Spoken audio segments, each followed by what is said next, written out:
from the Faculty of Engineering, University of Malaysia, Pahang, UMP. So Dr. Aisha is actually a very, very well-respected personality in teaching and learning in the country. She is the recipient of the Anugerah Academic Negara AAN Award in 2006 for teaching. That's the highest academic award in Malaysia. She had also won the Chancellor Excellence Award for Excellence in Teaching in 2007 from University of Malaya. And she is actually formerly the director of the Academic Development Management Division at the Department of Higher Education, or Jabatan Pengajian Tinggi JPT, at the Ministry of Higher Education, and she had held that position twice. But most especially, I think, special to us here at University of Malaya is that Dr. Aisha is actually also formerly the director of University of Malaya's Academic Development Center, now known as Academic Enhancement and Leadership Development Center. And before that, Dr. Aisha was actually the head of teaching and learning at the same unit at ADEC, where she had initiated learning spaces concept and actually developed 4 cohorts of University of Malaya Action Research UMAR group. And she then surfaced this area of interest up to the national level by becoming a module developer and master trainer for a Scholarship of Teaching and Learning, SOTO, and Instructional Design Strategy, IDS, under the Malaysian Academy of Leadership, or better known as ACAPT, at the Higher Education Ministry. And when Dr. Aisha was the director of ADEC, some of you from University of Malaya might be interested to know that Dr. Aisha had actually set up the now annual University of Malaya Learning Innovation and Teaching Enhancement Research Grant, known as LITER. And we've run this grant now thanks to Dr. Aisha's initiation of it. I think now we are running it, I think, in our 4th or 3rd, or maybe even 4th year. And we are actually having annual conferences for this. So thank you so much, Dr. Aisha, for starting that. I could say so much more about Dr. Aisha. She is really somebody who has contributed so much to teaching and learning in higher education in Malaysia, but I won't take up too much time because we're actually here to learn from Dr. Aisha about assessments. So with that, let me say hello, assalamualaikum, and welcome, Dr. Aisha. Okay, perhaps Dr. Aisha, are you there? Yes, I'm here. I wasn't aware I need to unmute myself. So thank you, Dr. Amira, for such a lengthy introduction. And I actually forgotten all those and just want to get on with the academic practice now that I am with University of Malaysia Pahang. So I think first of all, I would like to thank Dr. Amira personally for actually inviting me to this particular session and to ADEC in general. I am aware that this is actually the follow-up from the alternative assessment for meaningful learning session that I had with University of Malaysia Pahang. And for University of Malaya, I actually wanted to share something slightly different. And in fact, I think with University of Malaya, I can go a little bit slow because it will not be like 2 parts like what I've presented with University of Malaysia Pahang. So for University of Malaya, we're just going to focus more on the actual alternative assessment. So I do hope that I can share quite a lot of my personal anecdote as well as some of the theories and also practice and my experience on alternative assessment. I would like also to thank, because the letter was signed by Dr. Farah. So thank you to Dr. Farah, and I would like to congratulate ADEC and ADEC team, including Dr. Zahir and who's another one for the supervision, Dr. Azza. Dr. Azza, yes, correct. I'm kind of rusty now. Dr. Azza, basically, everybody in ADEC for I think doing so well, facing the crisis that we have now, and I've seen very very good documents and also practice and also support by ADEC to University Malaya staff. And in fact, this document and also support that you give is actually not only limited to University Malaya staff, but it is also used by other people from local and also international institutions. So congratulations to that.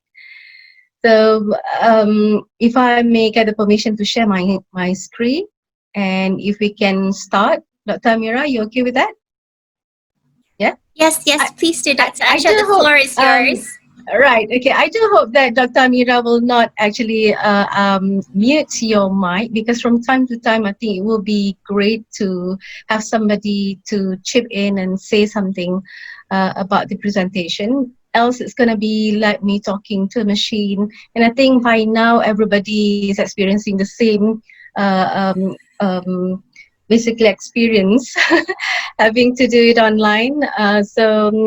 I also noticed that if you follow the American online webinar, normally they don't actually do it alone. Most of the time, they will have like 2-3 people in the webinar, so that there will be an interaction between the panel on a given topic. So I do hope that from time to time, Dr. Amira will come in and also will allow other people to come in and ask. I would prefer it that way, actually. So Okay, if right, thank you, Dr. Amira. So if I may share my screen, right,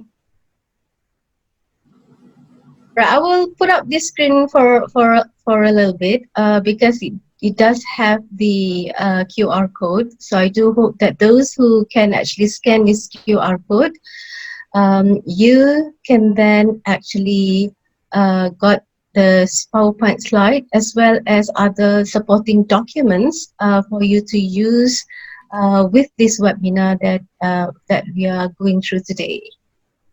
Right?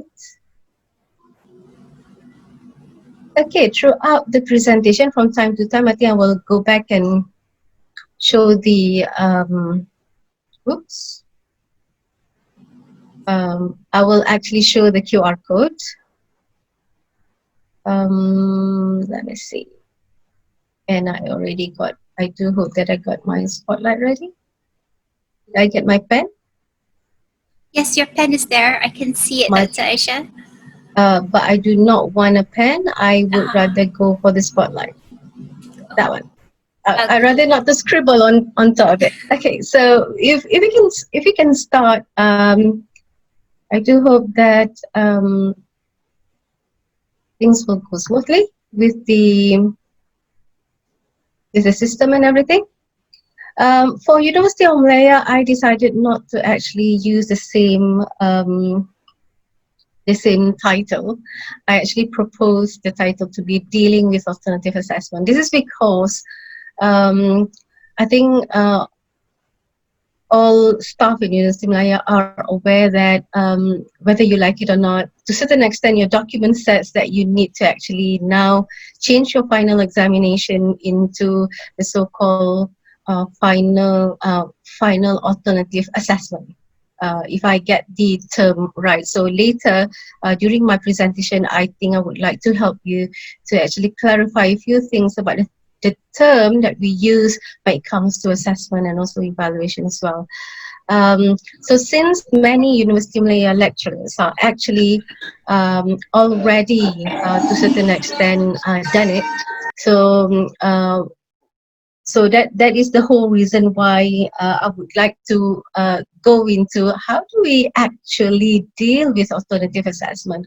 So I think this is the best time for lecturers and also other lecturers who have actually used the so-called alternative assessment so far to pause and reflect on whether the alternative assessment that we have done is within the framework of the so-called alternative assessment that we're going to discuss today, or is it just a term that we use loosely to replace our final examination? So those are also the things that I would like to clarify today in my presentation.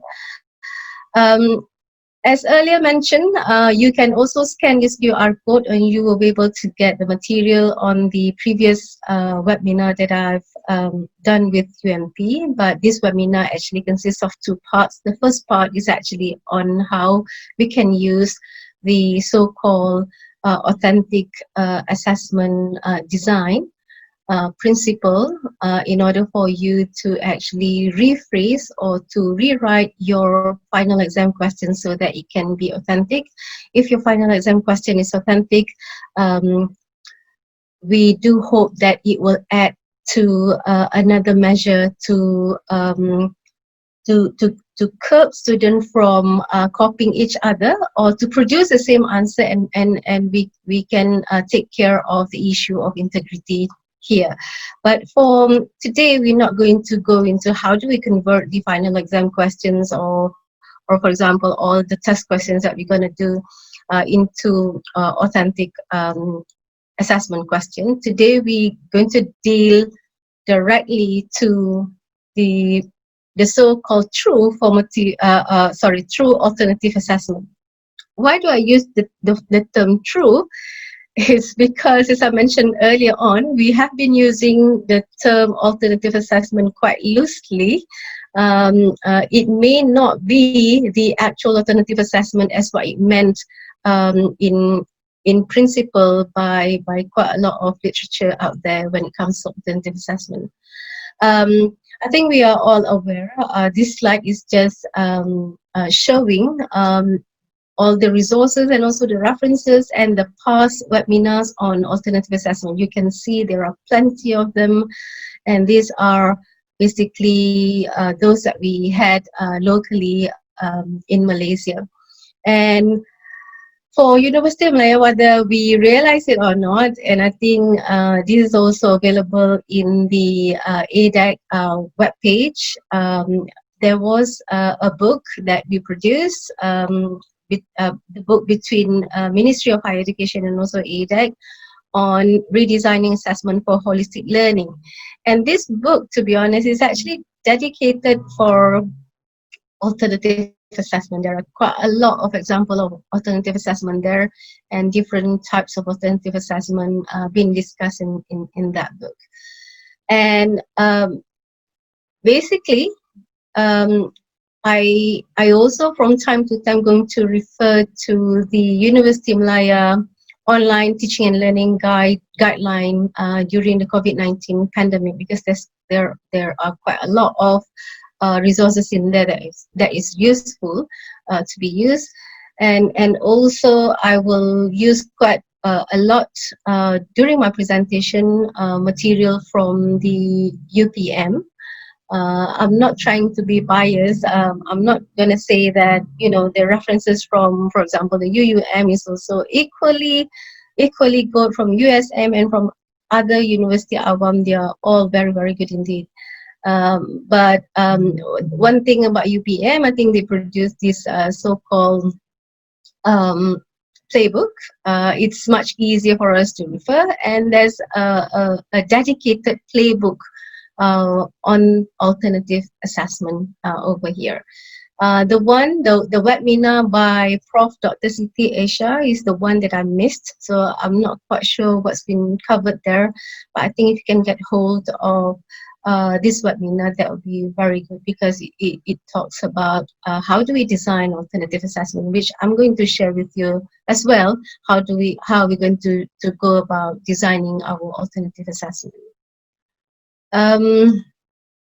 So that is roughly all the resources that we can refer to, apart from obviously the two webinars from Prof. Fauzia, and also there are plenty from UTM online channel, and there's also dedicated alternative assessment that has been given by Prof. Khairia.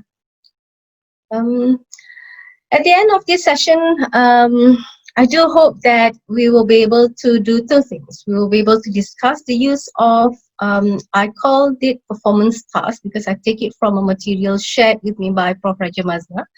Discuss the use of performance task design variables to develop alternative assessment. We will that is why I put there at the end of the session. I do hope that we can discuss this further. And I also will illustrate to you how we're going to use the so-called design variables to develop alternative assessment. And I do hope after we've gone through how do we actually use this variable to design our alternative assessment, I do hope that we can actually plan how to reinforce the main features of alternative assessment for meaningful learning. Because most of the time, after we design something, sometimes we lose focus and we actually forgot the main features of alternative assessment and why we use alternative assessment in the first place. So let's now begin with focusing on assessment before we even talk about alternative assessment. So I would like to give an overview of what assessment is all about and clarify a little bit of few terms on assessment that we use so far. And I think um, before I share this, I would like to introduce the two commonly used terms when it comes to assessment by lecturers and also by teachers. So basically, we often hear people talk about formative assessment, and then another one we often hear people talk about summative assessment. So normally, even in coder practice in COPA, we heard about formative and also summative assessment. And you can see from UPM guidebook, they actually put the explanation on what formative and also summative assessment this way. And before I explain a little bit further on what formative and summative assessment, I think this illustration is best to actually describe what they are. And if you look at formative assessment, they are not actually to judge. Summative assessment is actually used to judge. When we talk about judging, we need to make a decision. Therefore, we need to give grades, we need to give value, because with the grades and also value or ban, then only we can do the judging. And the reason why we judge basically is actually to make to pass or to fail, to allow students to actually practice or not to practice, whether it is safe to release a person to society. So the implication of judgment is actually huge. Whereas if you look at formative assessment is not meant to judge. It was never meant to judge. And formative assessment is actually meant to increase quality, meaning that it is meant to help the learners. How do we actually help the learners? We need to actually create an activity. Assessment is actually a process. We create an activity to find out where the learner is in relation to the learning outcome, or to find out what is the gap that the learners is actually experiencing, so that we lecturers can actually help the student to actually close the gap. So there are distinct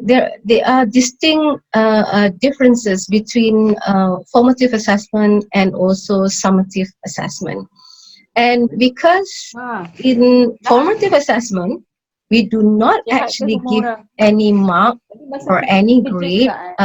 What involved in formative assessment is actually giving feedback. When we talk about giving feedback, we are talking about letting student know what is her strengths, what is the area that he or she needs to improve, and how they can actually improve it. So those are the three main things when it comes to giving feedback. So formative assessment is about helping students to identify his or her strengths, identify the areas that the learners need to improve, and also we're going to guide them to certain extent, not giving them the actual way or answer, but guide them on how they can actually improve in the area that they need to improve.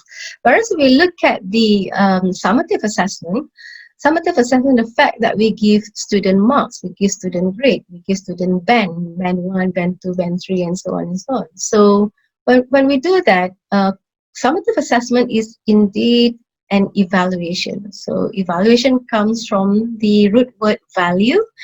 Therefore, summative assessment is actually evaluation. So we give value or we give grade to our students. So they are not really meant to to help students to improve, but it is actually meant for lecturers or stakeholders to make decision.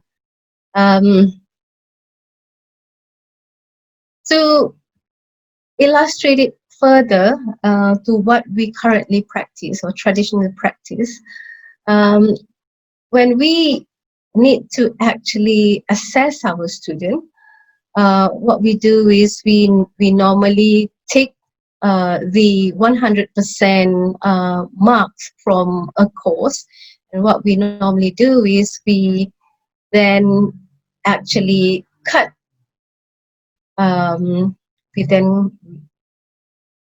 we then actually cut the 100% into two parts. We cut it into final exam part, and we cut it into what we call continuous assessment. So in University of Malaya, we refer this part as continuous assessment, and we refer this part as summative assessment. So that is what is in University of Malaya document. Different university actually use a different term for this part that we normally throw at different points during the semester, and the one that we do in the final at the end of the course. And when we call this continuous assessment, as I mentioned earlier on, this is not really so-called assessment because it involves the giving students actually grades or marks. So that is why some books or references actually call this as multi-point summative. And the reason why it's been called multi-point summative is because this is indeed summative assessment, but we actually do it at different points of time during the semester. And I do hope that now you can make sense of why is it that the UPM guidebook actually put in bracket continuous assessment, in bracket summative assessment, and number 3 over here is also summative assessment. So I do hope there is no confusion about summative assessment over here, because what we actually do when we conduct our continuous assessment, we are indeed actually doing the so-called summative, but it is in the form of multi-point summative. When we talk about alternative assessment, to be honest, many of us have already practiced alternative assessment in our continuous assessment. Because normally in that so-called 60% or 70%, we normally throw one short project or one assignment or one case or one problem base. So when we do that, we are actually practicing what we call alternative assessment. And later on, I will introduce you to the actual feature of alternative assessment and how you can actually frame your alternative assessment task now with more conscious, with the 12 design parameters. So let's move on and look at, before we go into alternative assessment, I just like to touch on this part over here, which is the final exam, because in University of Malaya, by now all lecturers have already known whether they want to keep the final exam or whether they want to actually replace it with the so-called finals alternative assessment. So before we go into alternative assessment, just to remind us what final exam is all about. Normally in final exam and how final exam actually differ from alternative assessment, the main features of final exam is that we don't give student question before the final exam, neither we give them the marking keys. In final exam, normally we don't use rubrics, but we actually use the marking scheme or the marking keys.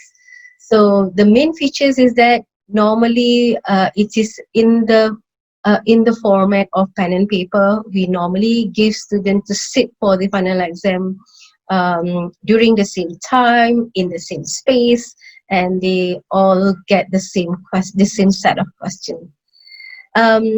And if we refer to many literature, um, final exam are normally meant final exam and also test. The reason why I actually refer to both is because test and also final exam, there are, although they are this different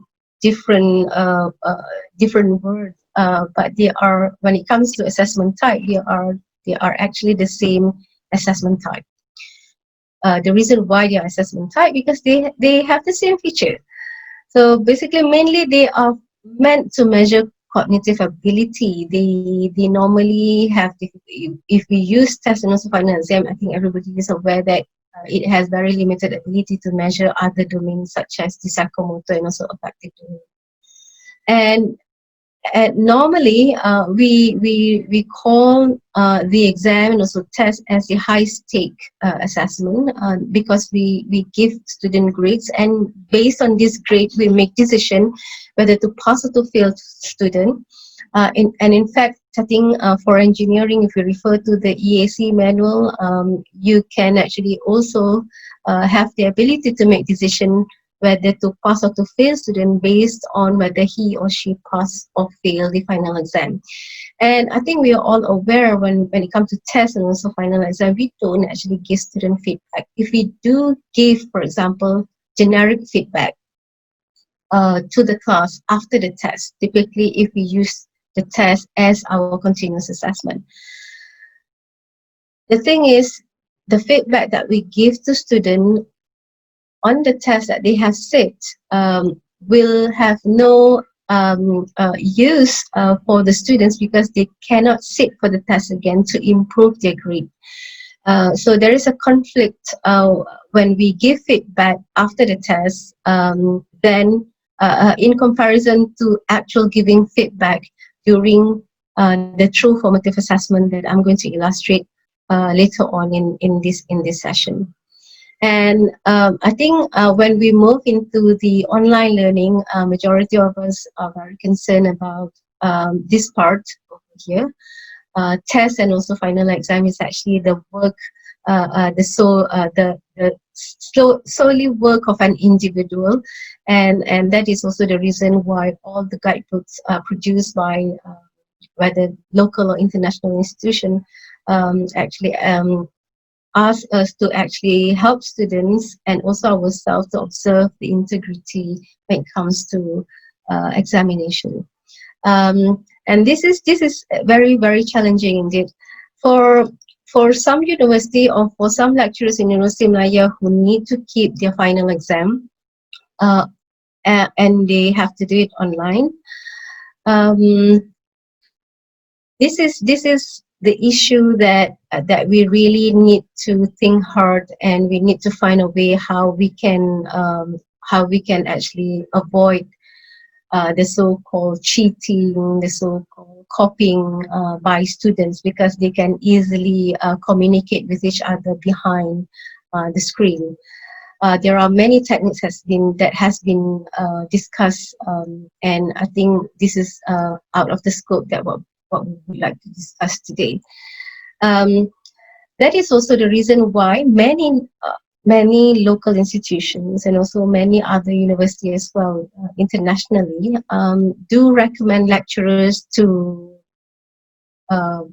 convert their test and also final exam when it comes to the online environment, online remote environment, into what we call alternative assessment. It sounds as if, wow, we have this another path that we can opt to, and it sounds as if it is much easier to do alternative assessment. Honestly, if I can share with you, alternative assessment is equally challenging if you compare to how we need to really work on making sure integrity issue if we do proceed with test and also final exam. So later on, I think you will be able to appreciate why do I said that alternative assessment can be equally challenging. Because I think if you also refer to the alternative assessment playbook by UPM, there's quite a lot being discussed there, and you will be able to see the challenges and also the reason why some lecturers do avoid to use the so-called true alternative assessment um, in the first place before we even talk about using alternative assessment to replace our final examination. Is it okay so far, Dr. Amira? Yes, Dr. Aisha, this is really quite eye-opening, and thank you for sharing all the different alternative assessment guides, which I think is very, very useful because we tend to look at one and then follow that. But I think actually seeing how several other guides, actually represent it, explain it, would probably help our understanding as well. So yeah, this is really great. Thanks, Dr. Aisha. Thank you. Now let's look at alternative assessment.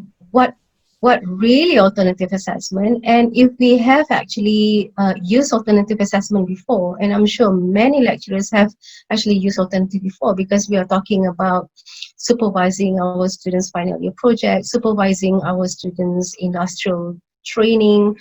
We are talking about many of us must have been the supervisor of our student community engagement project, capstone, case based, and there's plenty more that I cannot say it here. I'm sure majority of us must have come across and must have practiced alternative assessment to a certain extent. So I do hope that from this point onward, we will be able to pause and we will be able to reflect and ask ourselves, have we got it right? I'm not saying that this is the right way to do alternative assessment. However, I would like to share some techniques that perhaps can help us to improve our practice on alternative assessment. So that's the main aim actually. So if we look at alternative assessment, I use this reference from the book that ADAC produced in 2016, if I'm not mistaken, 2017. You can see here that alternative assessment is actually is also called authentic or comprehensive assessment. It refers to all sorts of assessment that measure student ability and proficiency in performing complex tasks. I actually highlighted performing here because later on you will be able to see if you use other reference as well, the term performance-based performing, process-oriented keep on surfacing from all this literature. And when we actually practice alternative assessment, the question that we need to ask ourselves as a lecturer, are we actually assessing performance? Are we actually assessing process? Or are we still actually, we claim we use alternative assessment, but we are only assessing the end results or the end product. Some people call it the end product of the assessment. And what is the implication if we don't assess process? We only focus on assessing end product. When I mention about end product, let's take a simple authentic assessment, or let's take a simple alternative assessment like lab work. To be honest, lab work, although it is commonly used by many, lab work is actually an alternative assessment because it's not standardized, it's not like final exam. We actually we should by right measure the performance of students' lab work. And at one time, when I reflect on my practice, I actually ask myself, it is a shame that students actually spend 3 hours in the lab and none of their effort for that 3 hours being, assessed either formatively or summatively. When we talk about formatively, do we actually go and actually support our students throughout the process of doing the lab, so that learners or students can actually perform as what it is mentioned in the intended learning outcome. Secondly, do we really feel that it is important to actually give grades to their performance in the lab? Because obviously some students really put a lot of effort in the lab while performing these complex tasks. So basically alternative assessment is about performance-based, it's about process-oriented, and it is not only focusing on the end product such as the lab report. And I think we are all aware, if we conduct alternative assessment such as lab work,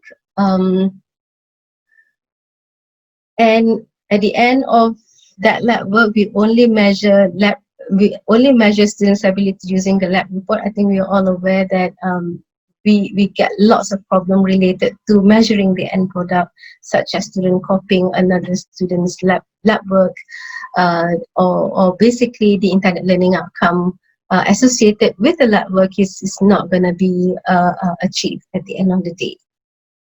This is another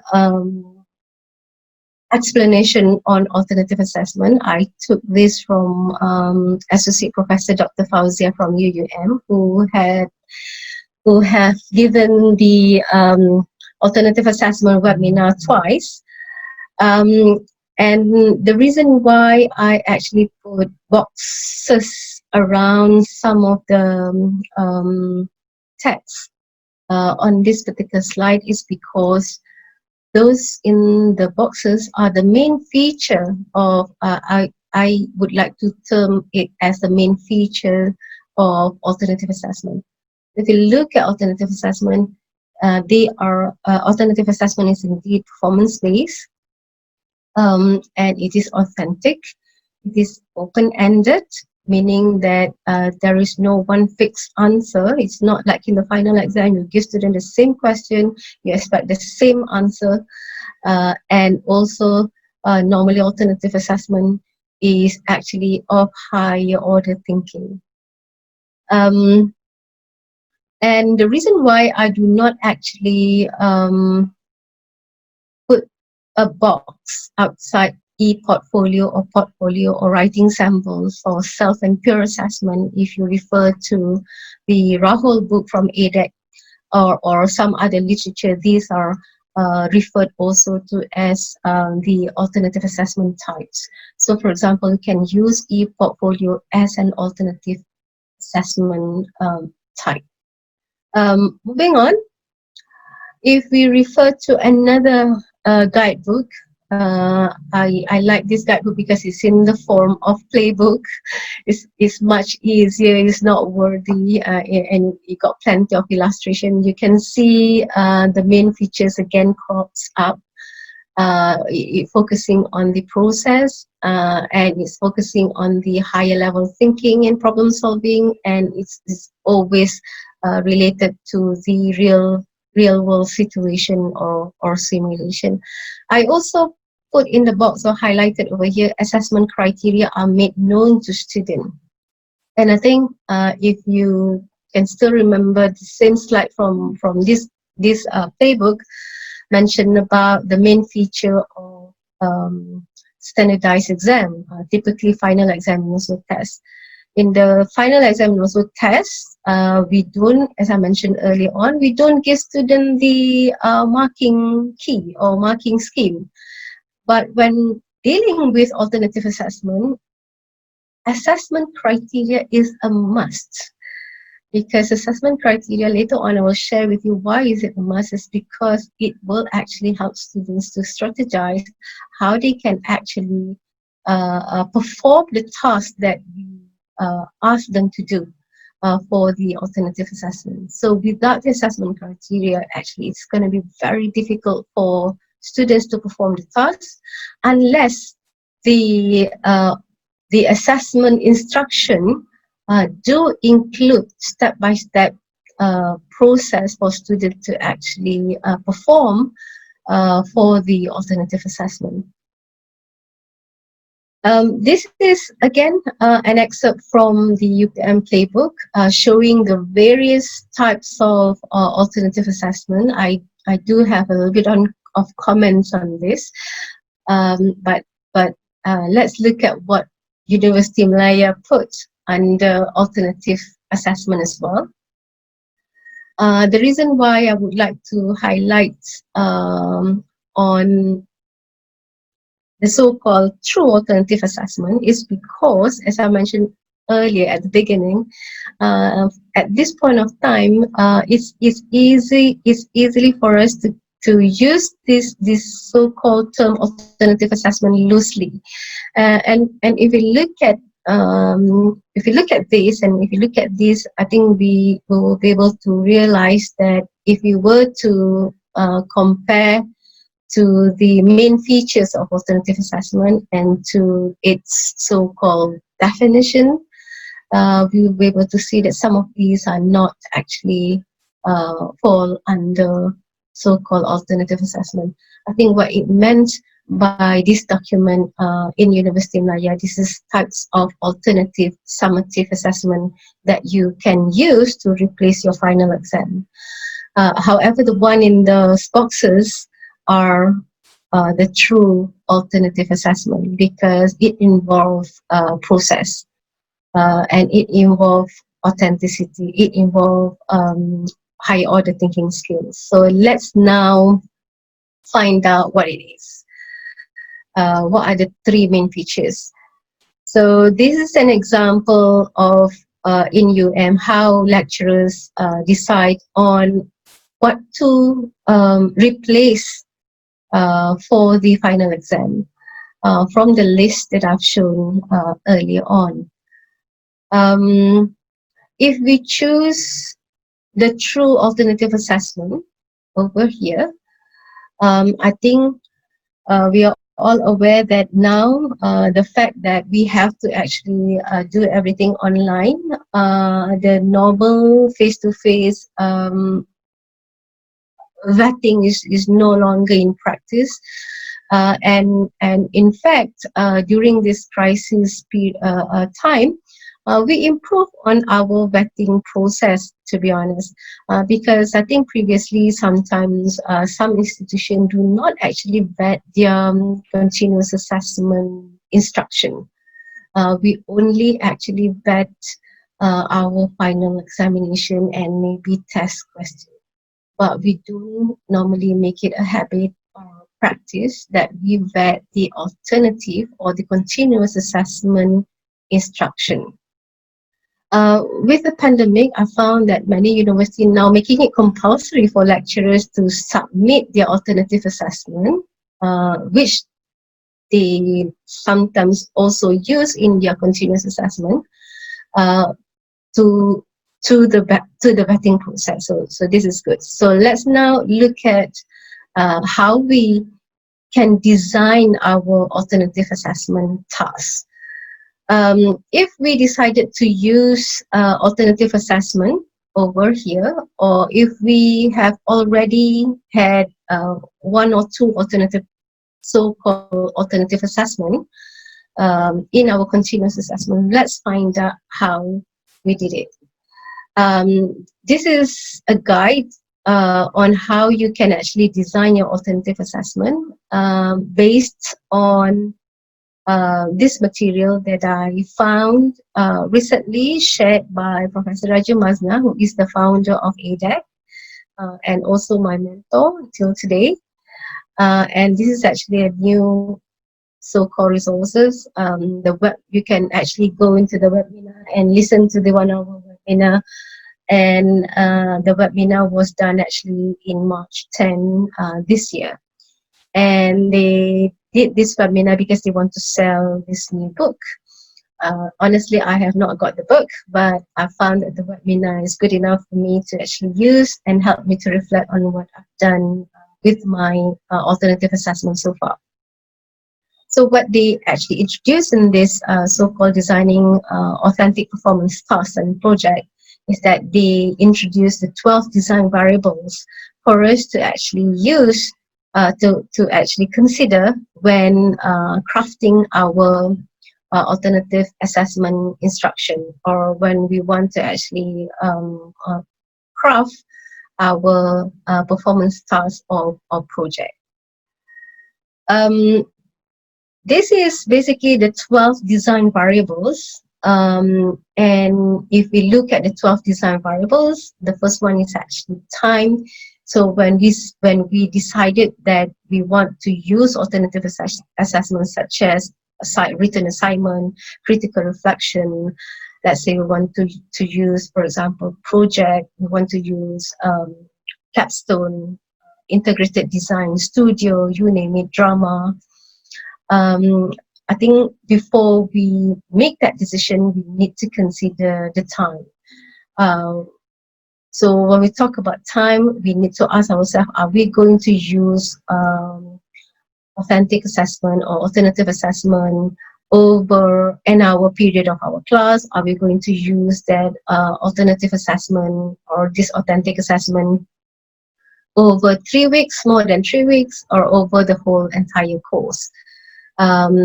So time will determine the type of alternative assessment that is suitable for us to use in our course.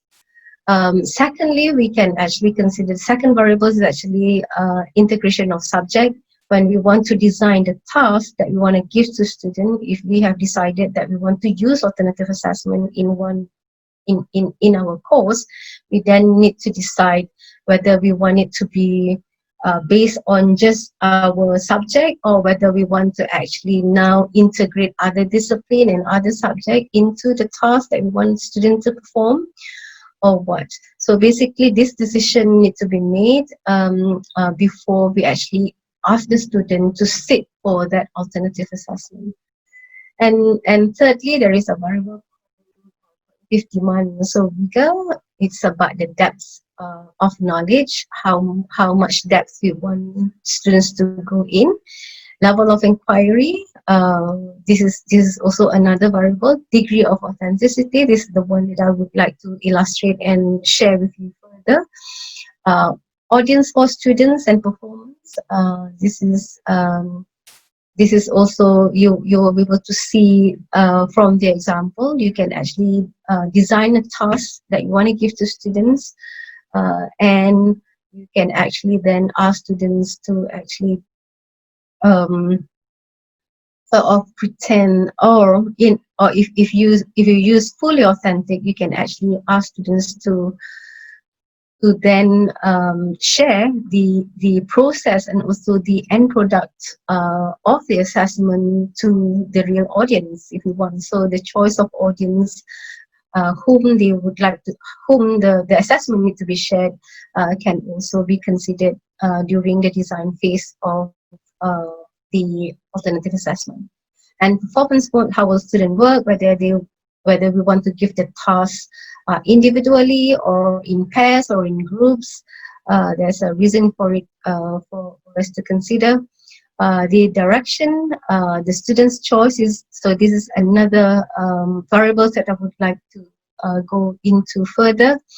And also the access to resource, degree of scaffolding. I would like to illustrate degree of scaffolding, and also the evaluation of student products and also performance. So these are the 12 variables that we can now start using and playing with when designing our alternative assessment. Before I came across these 12 design variables, as I mentioned, I think many of us have used alternative assessment before, but we were not aware of what other variables that we put into our alternative assessment instruction. So when I talk about alternative assessment instruction, this is basically the brief that you give to your students, telling your students how they should go about and perform the task or the project. And later on, I will share with you the template, and from the template, you can actually look at how the assessment instruction template will, if you put this 12 design variable next to your assessment instruction template, you will be able to see the complexity of your alternative assessment, whether the complexity is actually appropriate to the to your course, or whether they are not appropriate to your course. Because, for example, if you are teaching first year, if you are teaching second year, and obviously second year subject complexity should be much higher in comparison to first year. So, for example, if you design an alternative assessment instruction for first year student, is it going to be fair for you to actually use as many of these design variables, or is it just enough for you to use, for example, only one or two variables from these 12 variables that we are talking about? So I find it quite useful when I can actually now compare my alternative assessment instruction with these variables. I can now then explain and help myself to improve on how should I design tasks that I give to my student when it comes to alternative assessment. So let's now look at the first design variable, that is the time frame. And I would like to share with you an example of my subject. And currently I'm teaching a subject called Geology and Geomechanics. And one of my assessment in the course that I am in charge now is actually assignment. And this assignment one is actually 10%.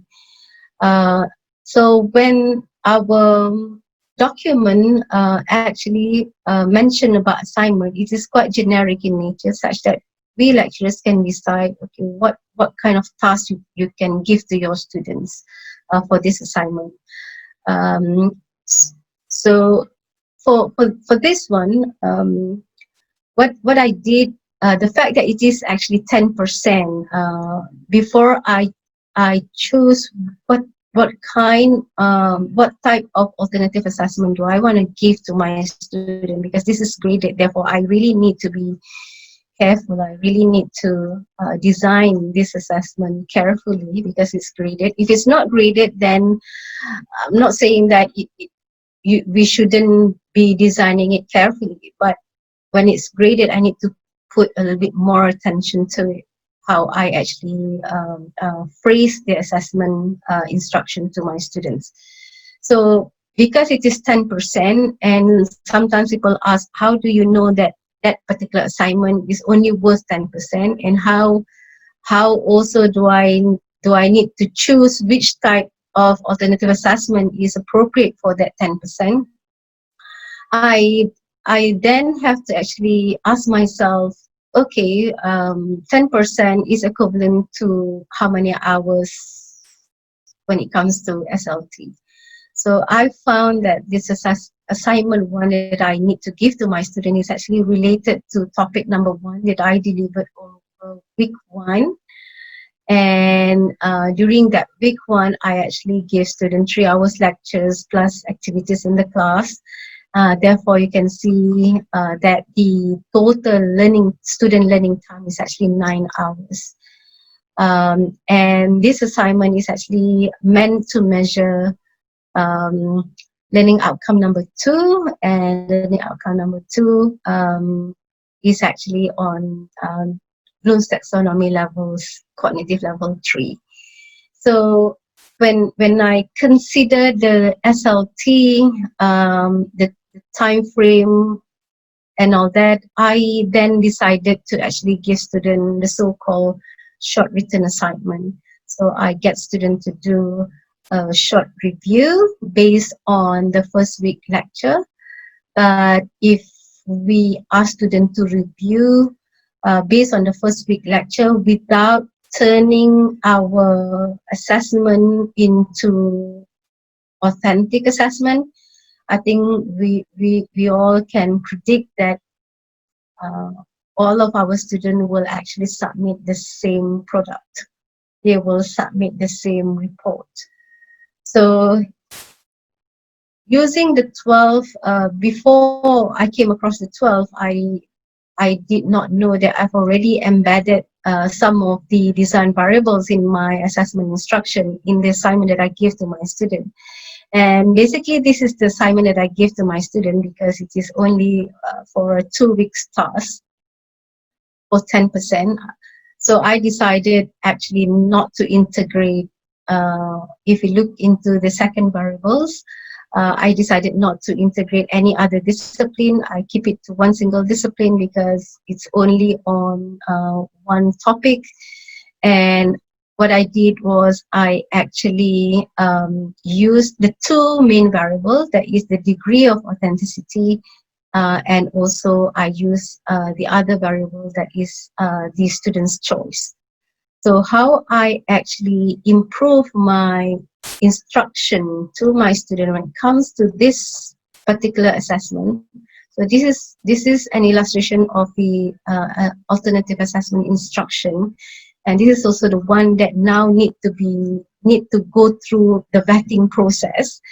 And later on also I will share with you when vetting the so-called alternative assessment instruction, what is it that we need to look for, and why is it that we need to look for those criteria. And they are all again related to the alternative assessment feature that I highlighted earlier on.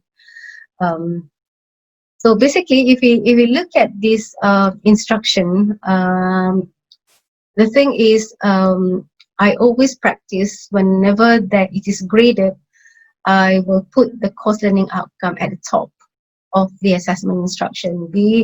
I do hope if it's allowed in the final exam to do so, I do hope that I can also do that, so that it will remind myself and also my students that this particular assessment is actually meant to measure that. The second part of the alternative assessment instruction that I highly recommend for us to practice is actually for us to describe the task objective. Remember the definition or the feature of alternative assessment. We talk about performance and also we talk about process. So when we want students to perform the task, we need to actually describe why is it that we want students to perform the task and what the task is all about. So the task objective need to be there. The course learning outcome also need to be there. And we also need to mention about the time frame, because the time frame, whether we like it or not, is actually one of the design variable. It is best to actually mention the time frame here, because this is actually related to why is it that this assessment is actually 10%. And in the previous slide, we have actually clear ourselves that why is it that we design the task for 10%. And the reason why the assignment is 10% is because the SLT is actually about 10% of total student learning time. So it is only fair to tell the student that for 10%, actually you need to actually spend 2 weeks for this particular assessment. So that's the reason why we need to put the task duration over there. And the next part in our alternative assessment instruction is actually the scope. When I actually help some of my colleagues in writing alternative assessment instruction, in specific, that particular lecturer is actually using project, and I help her to actually write the so-called project brief. I found that lecturers having difficulties to write the scope of tasks. And my advice to lecturers when it comes to this particular part of the assessment instruction, all that you need to do is you need to imagine that you are in front of the class giving briefing to your students on how they should perform the task as required by that particular assessment. If, for example, they need to form a group, you just have to tell your students that they need to form a group to begin with. And in this particular alternative assessment that I choose for my subject, although it is not meant to measure teamwork, but I do believe that it is important for the earlier subject to actually nurture teamwork in our students. So Although it is not actually measuring teamwork, I decided actually for this particular assessment to be done in group rather than individually, because I would like them to develop other skills, although they are not assessed as shown in the rubric over here. And when you stand in front of your students and you give briefing on the task that you want your students to do for a particular assignment, I think we all realize that we very seldom recall what we said to students. So if student missed any of the instruction, they will have to rely on their colleagues, or they will have to ask around, and sometimes they got it wrong. And because they got it wrong, they don't score. Although we do actually give them rubrics for them to refer to. And I think if you listen to Prof. Zia and also many other panel in the past webinar, many of our students, if you throw them rubrics and also assessment criteria, many of them don't really, if they read, they don't really know how to use the rubrics to strategize what they need to do for the performance task assessment or for the alternative assessment. So it is important. That is why I put a link between the marking criteria or the rubric. If you use a full-blown alternative assessment like problem-based, project-based, case-based, and so on, you need to have the full rubric with a descriptor rather than something like this. You will be able to see that I actually link the rubric to the scope of task. The reason why I link them is because if you need to measure those criteria that you mention in your rubric, you need to instruct students to do it. If you don't instruct students to do it, very likely they are not going to do it, and hence they will not be able to score according to your criteria or to your rubric that you have already set up.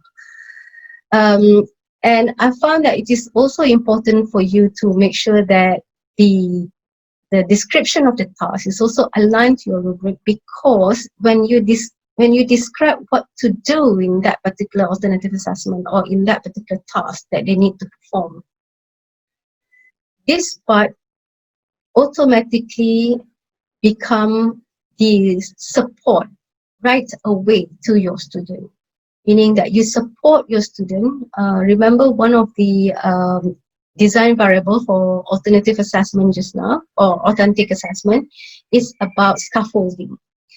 So imagine if we don't support our student right from the beginning, right from the assessment instruction, how can student know what to do?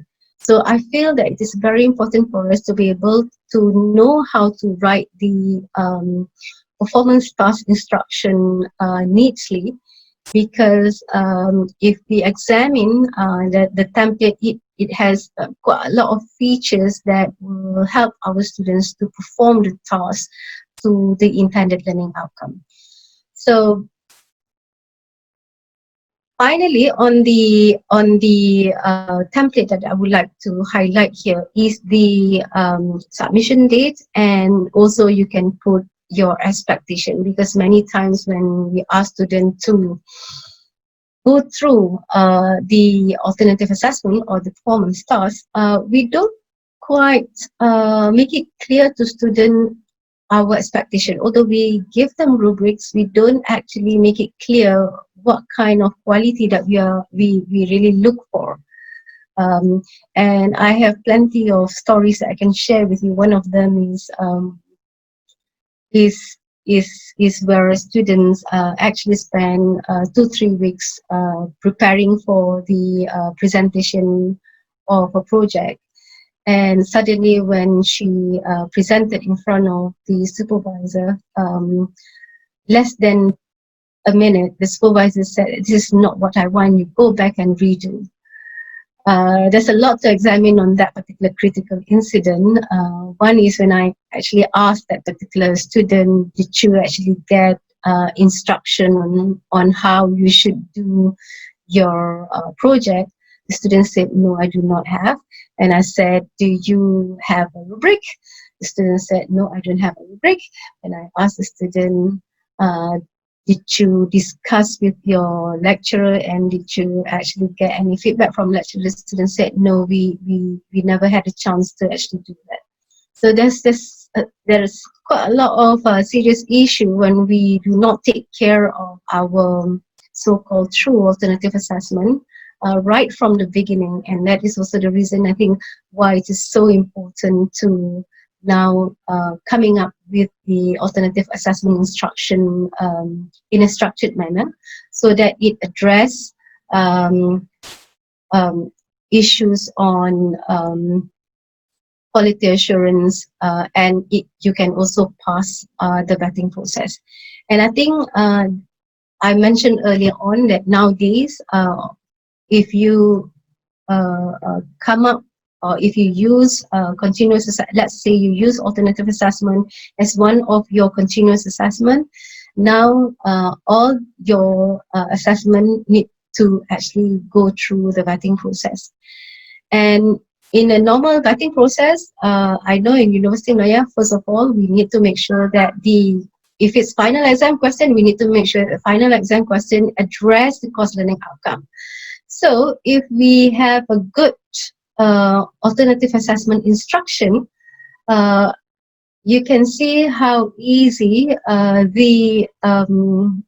your colleague or the evaluator able to see whether the task that you give to your student is actually aligned to the course learning outcome, and whether your instruction, your task, the step-by-step guides that you give to your students is actually aligned to your assessment rubrics. So in one, I would say that if you take care of this particular document in one document, there's a lot of things on the alignment that you can see straight away. That is on the quality assurance issue. But what I would like to now share with you is how I use the other design variables when crafting the tasks that I give to my student. In this assignment, I actually asked my student to discuss the week 1 lecture that I give to them. So I want them to discuss in group because I don't see how they can actually understand quite a lot of things from week 1 lecture if they were to read themselves. And out of that discussion, I would like them to actually come up with a description of week 1 topic is actually on rock, on geology and on rock. So I want them to come up with a description of rock. And how do I make sure that each group will not actually produce the same report? This is how I did it. I actually used the 2 variables as I mentioned to you, degree of authenticity and also student's choice. So how do I actually put in degree of authenticity in the task that I want my student to do? Rather than asking them to look at topic 1, what they have learned from topic 1, I ask them to now connect topic 1 to the real engineering technology application. So I ask them to actually choose one engineering work that they can relate to the rock formation. So I give them examples whether they would like to discuss about rock tunneling, or whether they want to discuss about rock slope, whether they want to talk about rock foundation. The choice is for them to decide. So that is a degree of authenticity. I actually ask them to relate topic 1 with the real engineering work.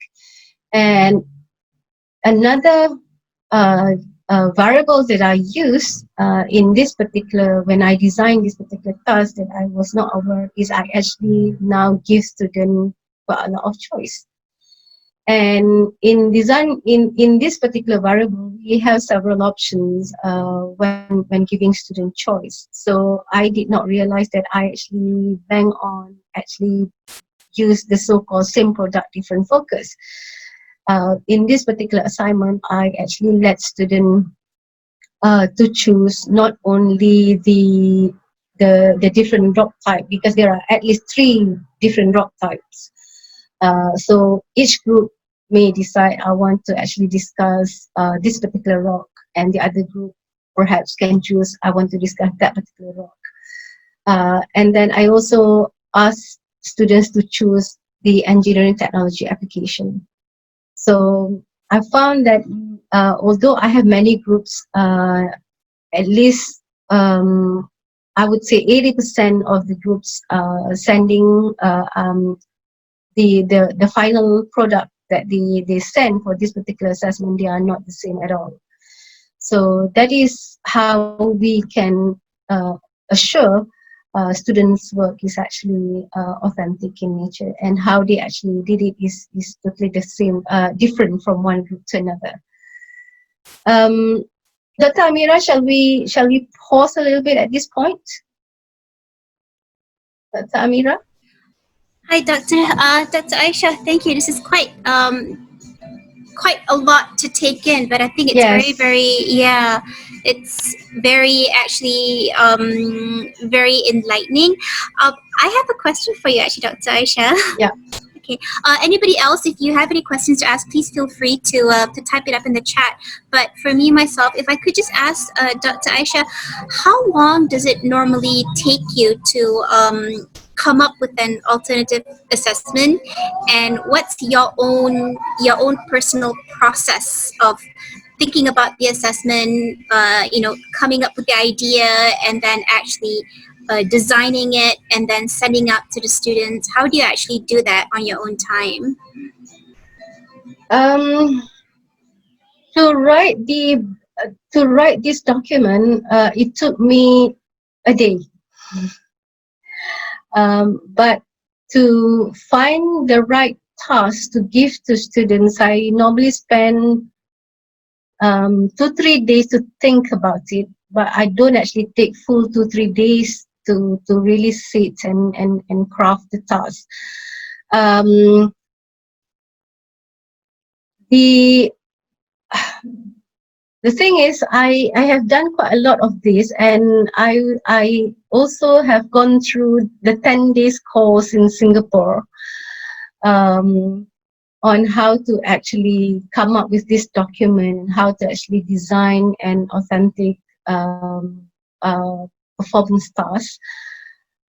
So it did not take me very long to actually uh, to make a decision that, okay, this is the task that I'd like to give to my students. But the thing that takes me longer is normally to find what is right, so that it measures the course learning outcome.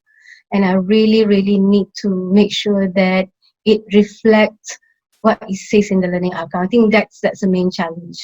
What are the tasks to give to students? Actually, I have plenty of ideas, and I don't think I have issues selecting real problem or tasks that I can give to students. But to praise how that task need to be done so that it fulfill the learning outcome, that is normally the main challenge. And I found that using the variables helped me to overcome some of that challenges, actually. Um, I is it possible? I don't know, Dr. Aisha. Is it possible to, let's say, for someone who is really new at the Mm-hmm. idea of alternative assessment, also looking at the process, and then keeping in mind the time frame that 10% marks should actually be an assignment that students actually spend, say, 2 weeks on. For someone who's really new to that, are there any, I don't want to say any steps that we can skip, but what would your advice be for them to actually start with an alternative assessment that is indeed alternative, that actually does measure students' process and performance formatively and maybe summatively, but at the same time is quite I guess, easy for the lecturer to actually design. I do get you, and I'm with you. Actually, there are, if you go through the webinar, there are quite a lot of examples. How do you go about using these variables, and how you can actually make your assessment authentic. Remember, Amira, when we talk about assessment just now, we are not only talking about the summative assessment. The one that I share with you is summative assessment because it's graded. That is why it is a little bit heavy and a little bit complex. And as I mentioned earlier on, when it comes to summative and it comes to graded, we really need to be very careful about it. But honestly, you can use that 12 design variables to actually come up with simple tasks in your classroom without you giving them grades. So meaning that we can also use the so-called the performance task in the classroom during our formative assessment, during the instruction. And I have one example, but it is not really that easy to chew. But all I'm saying is that I actually teach students this particular concept. There are two concepts that I introduced during my lecture. And you can see here, previously, typically, if I want to check whether my student understand what I've delivered, I can actually give them quiz. I can actually give them some data and get them to work on that data, and then I can actually find out whether they got it or haven't got it. That kind of activity is not authentic in nature, and it is not actually what we call performance based. When we talk about authentic, we are linking it with if we go into the first variable, Amira, can I just continue with the other two variables first before we get back to your question? Okay, just to let you know, so there's another question, Yeah. but from someone else. So I will ask that after you finish with the two variables just now. Okay, let's explore the two variables. So the two variables I would like to share with you, which you can listen more clearly in the webinar, is the degree of authenticity. One thing about alternative assessment is not alternative assessment. It is not authentic. So we have been talking about authentic assessment many times in many occasions. So let's explore what it is all about. When we talk about authenticity, we can actually vary the degree of authenticity. So you can see here,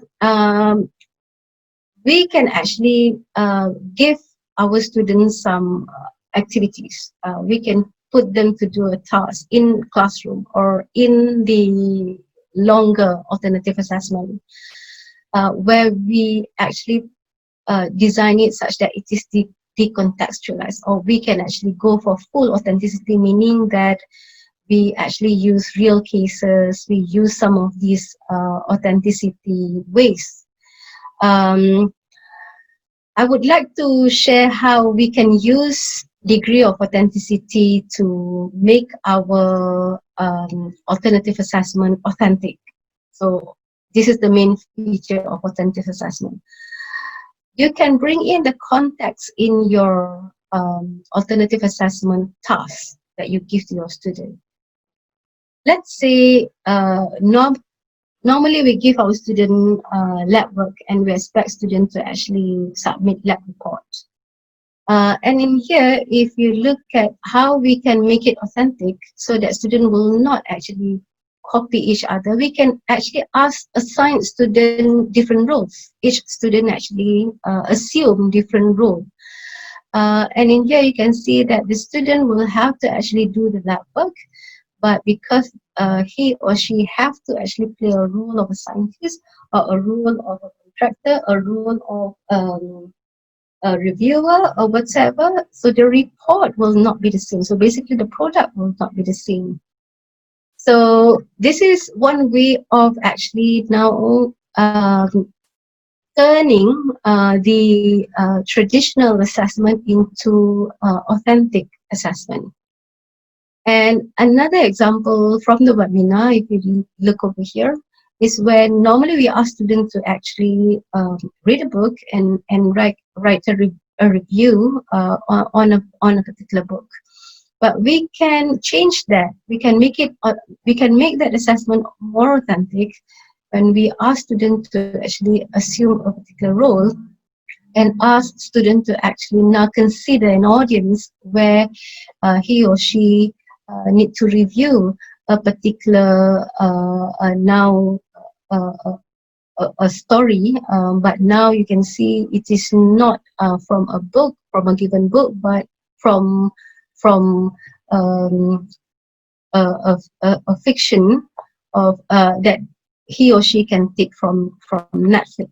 So you can see from these two examples, you can see how the various ways on how we can change the degree of authenticity can be used to change our traditional task that we give to our students. So this is one example on how to use the 12 design variables to now craft our alternative assessment. If I can share with you some of these suggestions on other rules that we can get our students to assume when we go for simulating authenticity like this.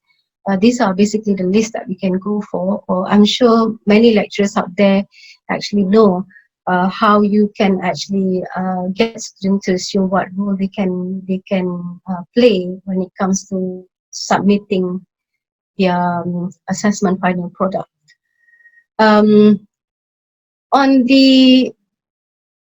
Still on the degree of authenticity variable over here, we can actually get student to examine real process. I think this is the one that many of us use most of the time, especially for engineering. We have plenty of real cases, real problem out there, engineering problem. Not saying engineering is the only discipline.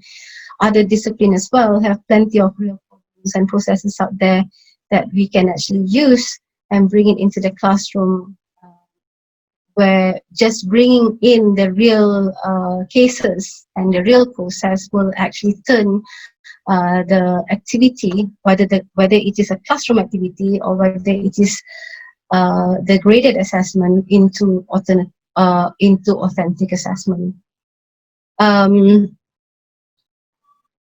I have a simpler, Dr. Amira, rather than my subject over here, a simpler example on how we can actually use it in our classroom. Let's say we have 1 hour lecture, and let's say the lecture is about, at the end of the session, we want students to be able to find the mean, the average, the median, and also the limit. Let's say it is a statistical topic. Normally, in our 1 hour lecture, we will actually give students a very small activities, such that we give them a set of data, and we ask students to actually calculate the mean, the limit, the average, and so on and so on. How to make this authentic, the same past authentic, is that we can actually give students to work on their actual class test marks. And from there, we can actually ask students to now look at his or her own mark in comparison to the mean or to the variables that we asked the student to calculate before. And from there, we can actually ask students to reflect and find out how they can improve themselves. So that is the so-called short, authentic, formative assessment task that lecturer can use in classroom.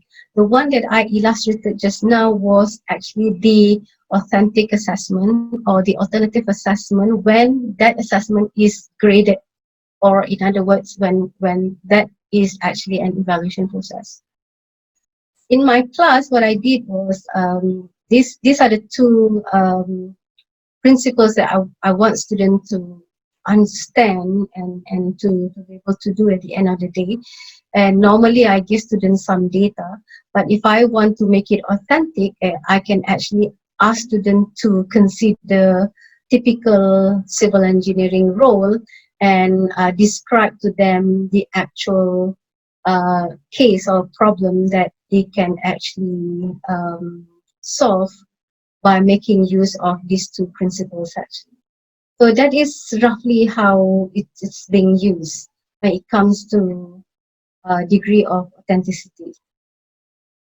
Dr. Amira, can I get back to you a little bit?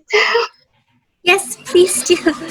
I thought that it is quite the topic is actually quite heavy because it involves because these variables actually and designing the performance task design variables can actually be used in in as formative assessment in the classroom as as a small activity, and it can also be used to design a full-blown longer longer alternative assessments such as project, capstone, integrated design, and so on and so on. So if you have a very going back to the time frame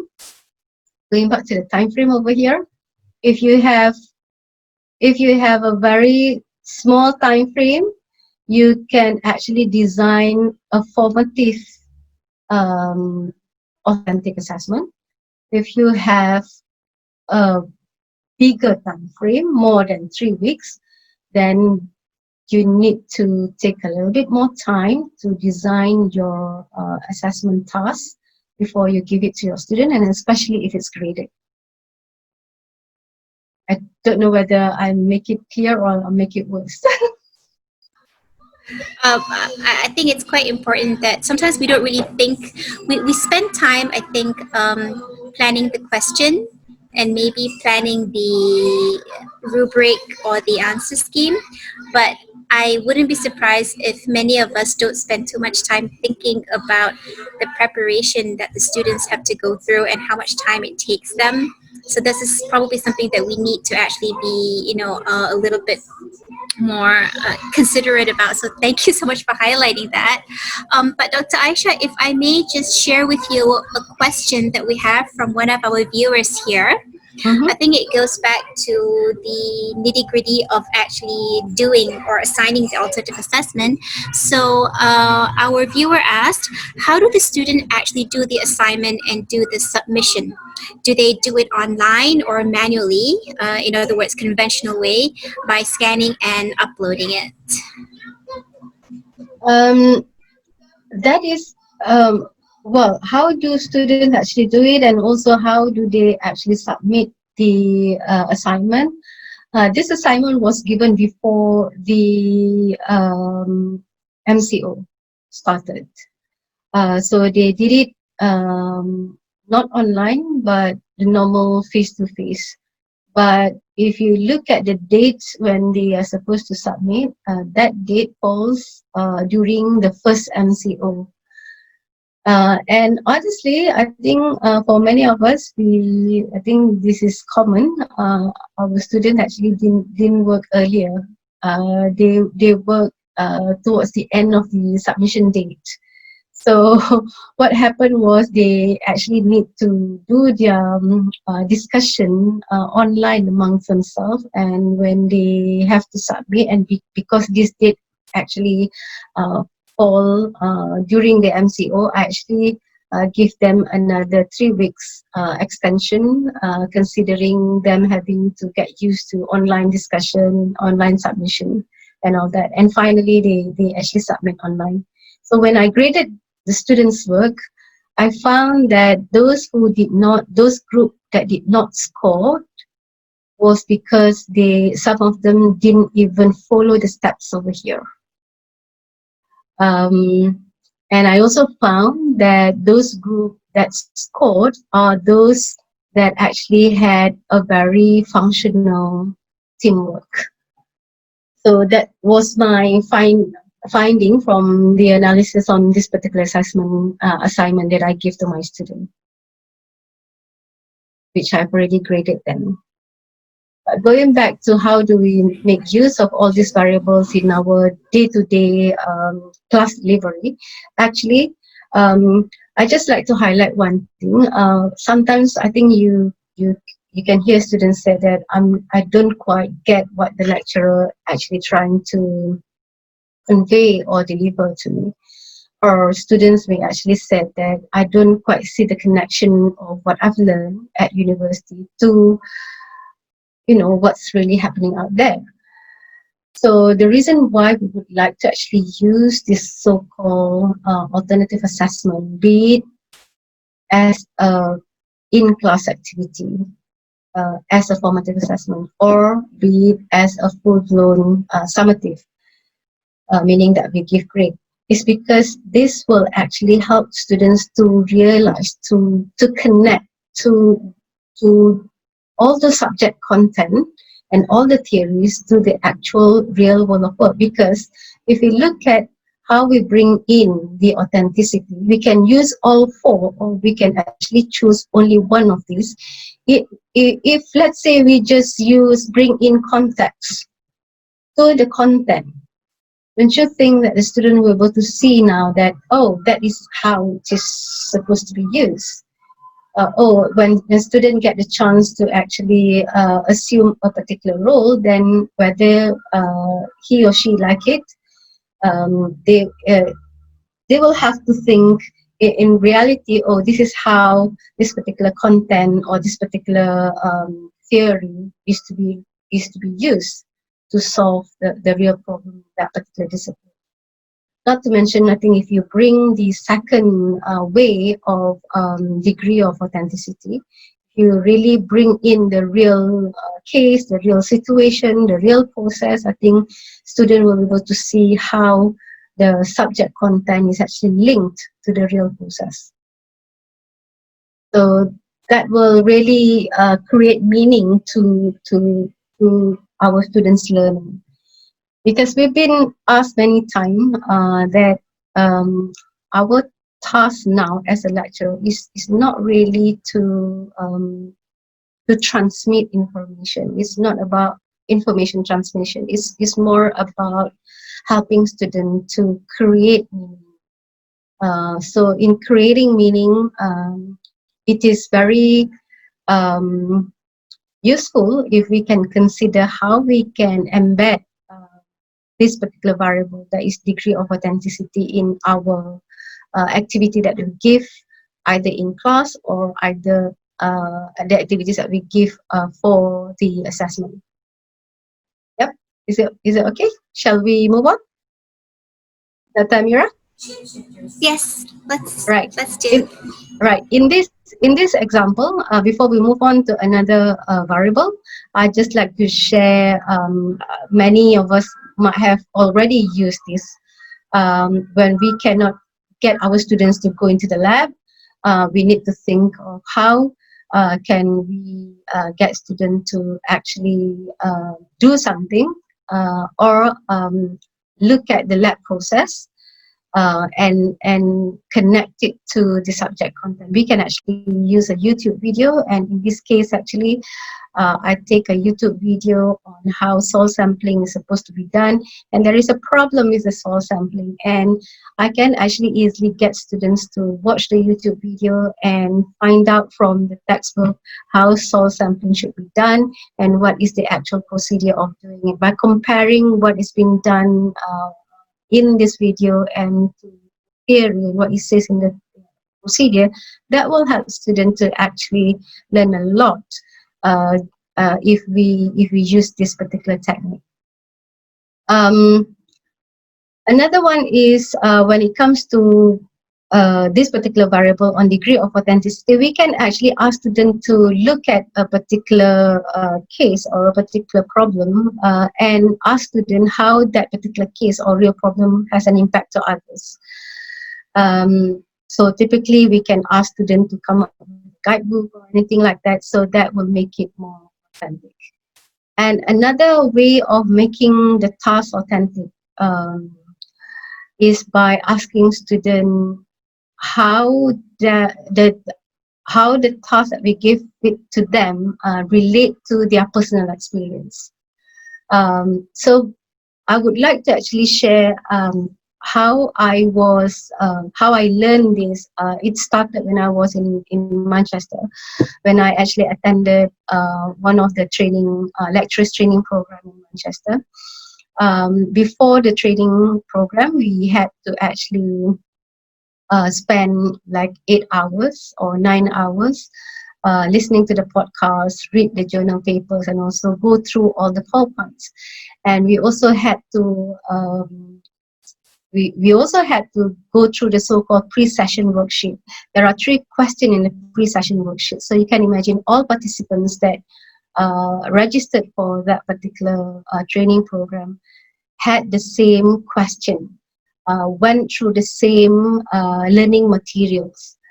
However, our answers were not the same. The reason being, although the question is the same, the question said that how do you use this particular principle in your class? So you can imagine, although the question is the same, but now I need to actually use my personal experience to relate to that question. That is the reason why my answer will not be the same, although the question given to all of us as participants are actually the same. So this is also a technique that I use to design my test question online, to make sure that students will not actually copy each other's answers. I embed the so-called personal authenticity in my test question that I will give my students online. So another design variable that I would like to share with you is the student's choice and voice. And I think this is quite straightforward. This is where we actually design a task where we give students some freedom. And you can see there are 4 degrees of freedom over here. You can actually make students to do the task where at the end of the task, the student will have to produce the same product, and they will also have to focus on the same set of data or same scope of work. We can consider the other one where we can actually now vary the product but same focus, and we can go to the 4th degree where we can get students to work on a different product and different focus. So going back to how I actually design my task over here, I actually use these design variables. I actually give students quite a lot of choice.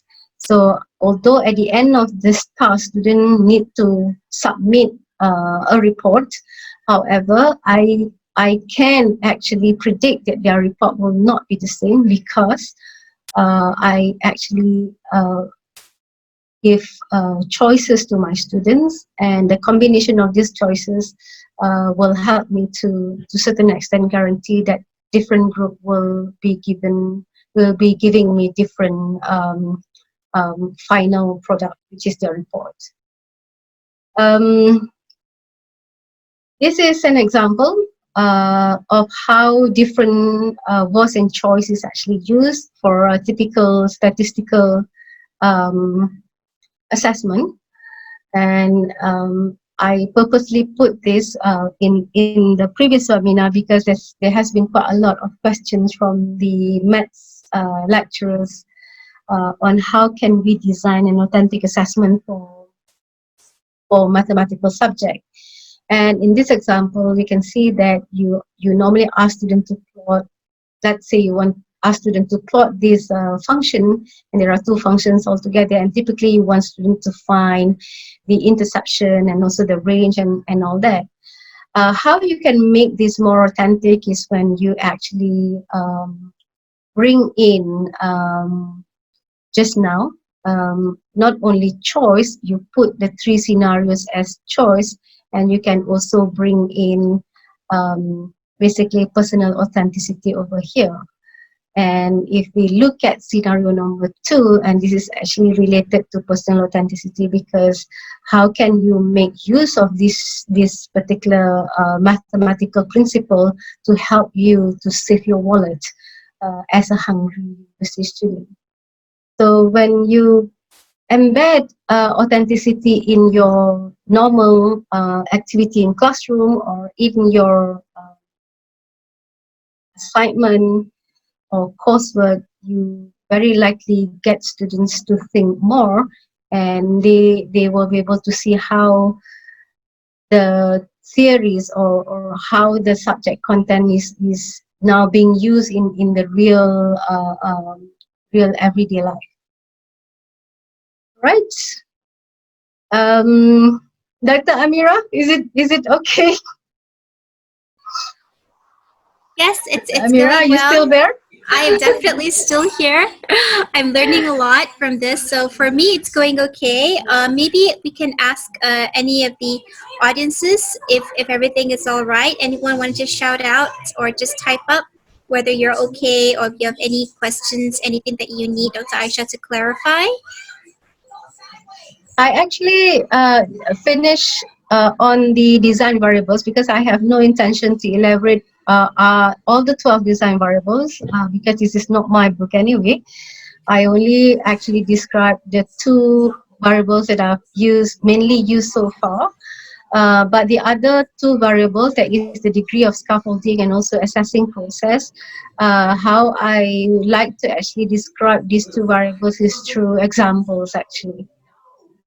But before we go through the example, I know this is assessment is always a heavy topic to deliver. Can we take 1 or 2 questions, perhaps? Or is there any question in the chat box? Okay, maybe we'll give a few seconds if anybody would like to raise your hand and shout out. That would be okay as well, or you can type in the chat box. If not, I actually do have a question, but I think I've asked too many questions, so let's give others the opportunity to ask questions first.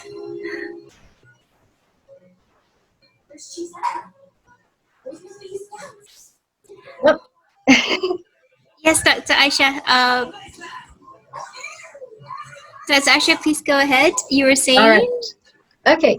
Now, if maybe for the time being, it's not quite clear to us, because there is no sort of full example.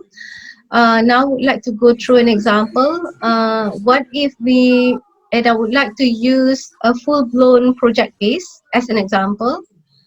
Um, Although, Dr. Amira, I am aware that lecturers may also like to see the smaller example, the quick one that they can actually use, especially within that 1 hour time period when they deliver their session in the class.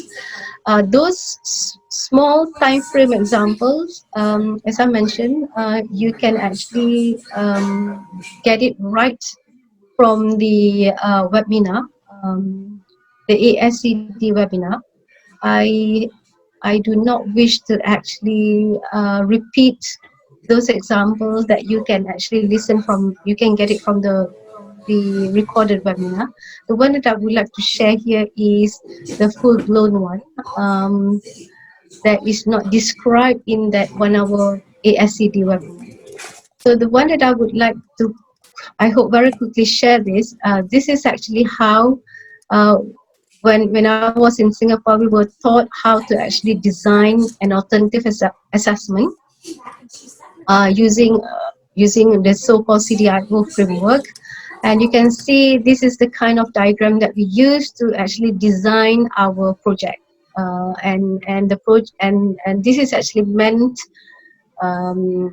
the so-called concept map for how do we actually design our integrated design course, or project, or capstone course. So you can see here, if we decided to use a project as an assessment for that particular course, we then actually need to plan how do we actually support our student to perform that project. Remember the performance task or performance-based learning. That's what alternative assessment is all about, performance task or performance-based learning. So when we decided to use alternative assessment, be it project or be it problem-based, be it case-based, drama and whatsoever, we need to decide how can we support our student to perform that task. So our group, when we were in Singapore, for this particular subject, we decided to support our student through lecture, through collaborative learning, by putting them into collaborative learning. And we also think that if we put them into debate, that will actually help them and will actually support them to perform that particular task for that particular project. So that's how we actually plan and strategize how they can actually perform the project that we give them. Once we are clear how we can support them nicely for that particular task, we can then plan where do we actually do the lecture, how do we sequence the debate, and how do we sequence that collaborative learning that we have already had in mind. And we also then actually plan how do we um, summatively assess the process. When we talk about uh, summative assessment, we give grades. So we then decide where and what do we give grades and why do we give that grade. And as I mentioned to you earlier on, the reason why we give grade is because they are in the learning outcome. Those in the learning outcome need to be measured, and therefore it's graded, and we put it there.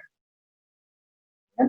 So this is just an illustration in how do we actually design a more serious, full-blown alternative assessment. What I would like to share here is how I also did mine. This is a PBL that I did with my student when I was in University of Malaya, and this was the course learning outcome. I just like to illustrate with you how do I actually support my student for this problem-based learning. And for this problem-based learning, I started by actually giving my student a trigger. So I give them a trigger as a starting problem.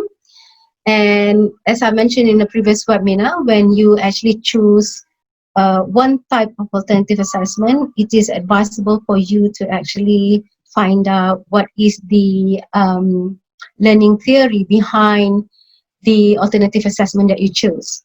Uh, in this example, because I use problem-based learning, therefore, the commonly used learning theories for problem-based is actually the ZPD. Why is it important, to be honest, to actually find out the learning theory behind the alternative assessment that you choose? Is because if you do not uh, uh, roughly understand what that learning theory is all about, very easily for you to actually design a task that will not do its job. For example, in problem-based learning, what we aim to do is we aim to actually come up with a trigger, selection of a trigger, such that the trigger will expand the student current zone of development, meaning that the student's comfort zone. If we do not actually aware of the learning theories related to PBL, for example, we can easily actually choose a trigger that will not do its job, that will not allow students to actually expand their zone of current development. What does it mean by this circle is that we need to find a trigger for PBL such that once your student get the first trigger, the student will not know what to do. You need to put your student in a disorientated manner such that he or she will have to find out how to do it, meaning that students will start to discuss, therefore he or she will improve communication skill and also inquiry skill. Need to find information, therefore the person will actually now expand their their skill on information search and many other more. So if we give student a task such that student roughly know what to do, basically student will not be able to expand their current skill or current zone of development. So that is how the learning theories relate to the type of assessment that we choose actually, and how it helped us to design our alternative assessment as well. And then in my PBL, obviously, I think for many of us, PBL, when you do your PBL, you need to find the right tools for you to monitor the progress. And I use the typical filler form. And I also found that when I do problem-based learning, a student is actually struggling to actually use this filler form. Therefore, when it comes to support and scaffolding, this is where lecturers need to support and scaffold the students. So when I examine the first 2 weeks filler form and how students struggle to fill in this filler form, I then actually decided to support students by, first of all, by making sure that they develop a strong teamwork. And how do I help them to develop strong teamwork? I actually get them to sign their team learning contract, as well as putting them into an activity as what we call Rector Team. So that is how I support my students to develop their teamwork, because this particular PBL need to be done in a collaborative manner.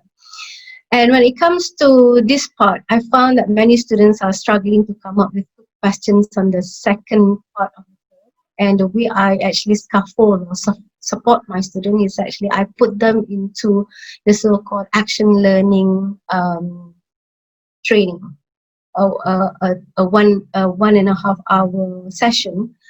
I use this method to actually help students to see how action learning can improve their questioning skill and how they can actually conduct action learning meeting, because most of the time when students conduct their group discussion for the PBL session, they don't actually discuss something that is productive, and eventually not much action can be taken from that particular discussion. So I actually demonstrate and show them how they can use action learning to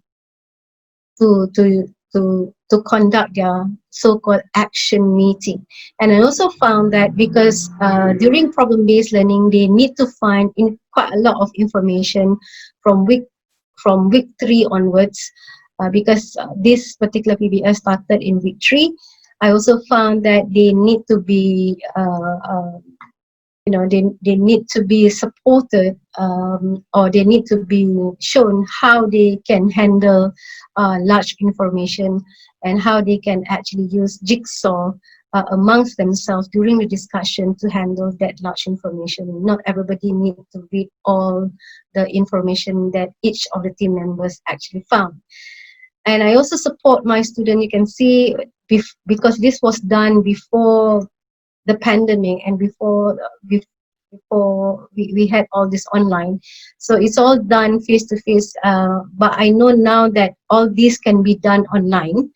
There shouldn't be a problem for all this activity to be done online. I then support my student by actually conducting the so-called mock interview, and this is where I normally help my students to perform the task that they need to perform as what is described in the scope of the task.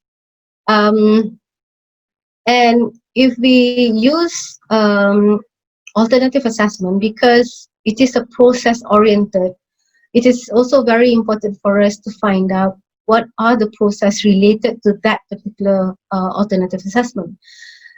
For example, in problem-based learning, what's important in problem-based learning is that we need to actually help students to develop the so-called collaborative learning criteria. And from here you can see that when we put students to work on problem-based learning, and especially if they need to work in group, we need to help students to actually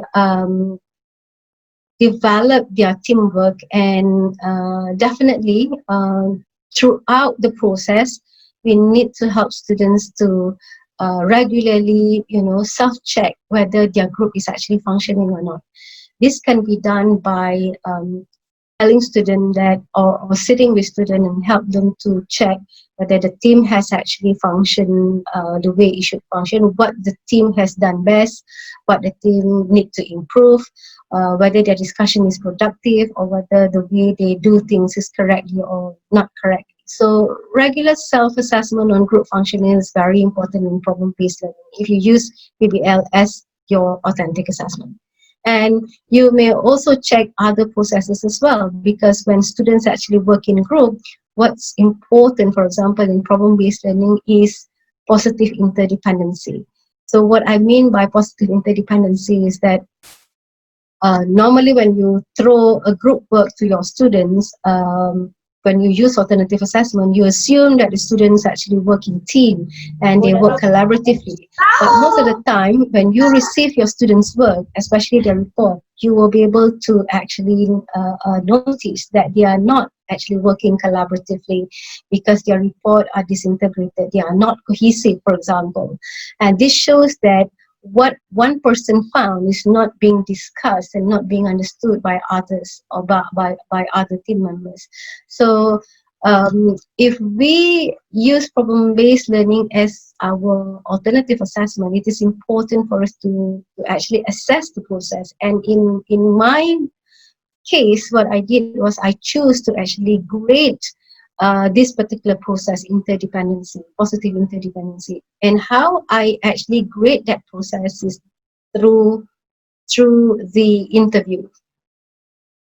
So I interviewed them in group, and obviously I actually conduct two interviews. One is a final one, and one is actually the mock interview. The mock interview serve as formative assessment so that they can improve before they sit for their actual final interview.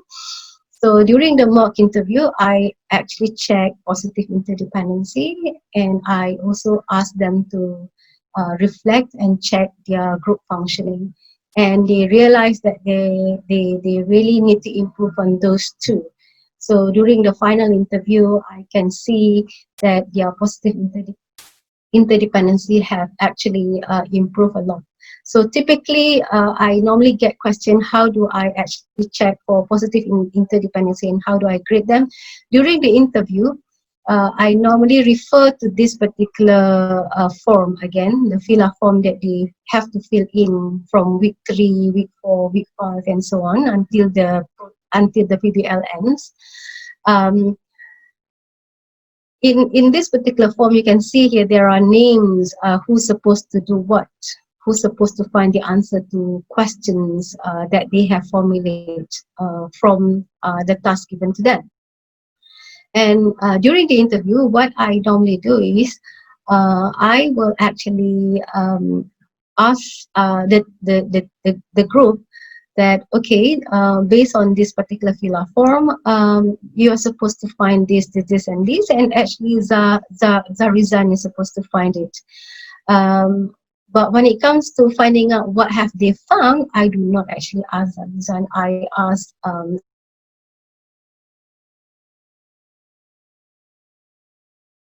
and they are aware that they will be interviewed this week, and they took it very seriously. And in fact, they know that they really need to make sure that they take care of interdependency, because there are marks given under this particular rubric that is dynamism, which you cannot see, but it's embedded in there. And other parts, this is the end product. When it comes to alternative assessment, remember there are two things that we need to assess. One is process and one is actually end product. So how do we assess the end product, such as report? And I think many of us are aware, when we receive students' report, we really have to take a lot of time to read their report, because most of the time either it is another copy of another student's work, or it is a report that is not cohesive at all. So again, using formative assessment, giving them feedback, effective feedback, I actually asked them not to submit um, a draft report, but I actually asked them to submit a sample, one page of their report. And I give them a lot of feedback on that one page sample, because I really want them to actually come up with a good end product. And I found that when I did that, my marking time for the final product is much less in comparison if I did not actually give them feedback, or if I did not actually perform formative assessment for the end product. So that is how I actually deal with problem-based learning as one of my authentic assessment in my course. I wish not to go through other parts of this um, these slides, because the other parts are just some data that I collected along the way to help me to improve my teaching practice. Actually, they are not for grading students' work. So that is one example of how alternative assessment, in this example, problem-based learning, is actually being crafted and being used and conducted throughout the course. Can I pause there, Amira, before I go to the last example, actually? One Uh, last example. Okay, if you don't mind, can I take It's already advantage of 5 the o'clock, pause? Amira. Yes, it's 5 o'clock, but we have two questions. Yeah. So if you don't mind, maybe perhaps I can ask one question, which I think you can answer very, very quickly. And there's another much more important question, which I will ask at the Okay. very end of the webinar. So the really quick question is, somebody has asked about how do you mark or evaluate when the questions is asking about student voice or choice? How do I mark? Yes, so this is going back to I think your ninth variable about student choice. So how do you give marks? Yeah. How do you evaluate? This is the same question that I received from my last webinar. Um, I've been asked whether do I use a different rubric or whether I use the different marking keys. The answer is no. I still use the same marking keys because the marking keys are actually given here. But now I only actually add in choice for students to actually the because you see the outcome is still on them able to describe this. So as long as they can describe that, and the way I design the marking criteria such that item 1, 2, 3 is actually related to the first part of the learning outcome. Therefore, regardless whether they choose tunneling or whether they choose rock slope, I still mark them against their ability to do these 3 items as in the marking keys. So I use the same marking keys, although I give them choice. Okay, that's good to know. So we can still use the same rubric, the same Yeah, marking keys, even yeah, with giving different correct. choices. Okay. Okay. Dr. Aisha, would you like to continue with the final example? And then after that, I will ask this very important question that at least 3 people have the same question on. All right. Very quickly, I just like to share one final example. Many of us, especially those who have handle community engagement subject or ask a student to do critical reflection, I just like to share with you that critical reflection is not just about student write their experience, a story of their experience. Critical reflection, typically write up of critical reflection consists of at least 3 parts. And the reason why I said it consists of at least 3 parts, if you look at critical reflection model, and if I can use COPE, you can use other models. In this COPE 4-stage model, you can see the first write-up of critical reflection is actually on the experience. So when students need to write critical reflection, students need to actually write the story.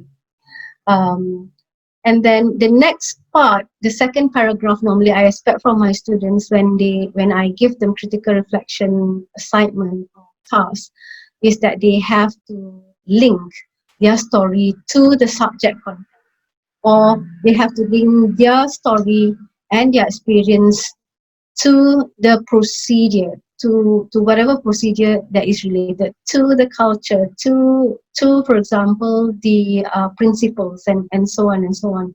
So after they linked their experience to the subject content, to the procedures and so on, then only I think they will get new perspective of the experience that they described in the first paragraph. And this new perspective will actually the one that will change students' behavior, students' thinking, students' perception, and so on and so on. And you can see that if we want if we want to grade student critical reflection, it is not fair to just tell student that this assignment is about you having to write your critical reflection. You need to be emotional, you need to be descriptive, and that's it.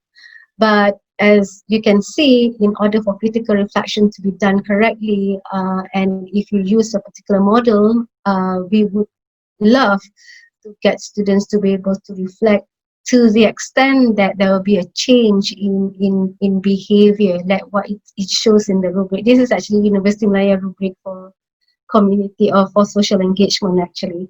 So you can see if it's in such case, we really need to support students how to do this so-called critical reflection, because not many people know how to do critical reflection, especially having to go through this process of abstract conceptualization. So this is just an example of how do we come up with the assessment instruction in relation to critical reflection. And obviously you can improve this instruction further by putting some examples, and also give student links on a typical good write-up of critical reflection by showing them the different components of the good cycle.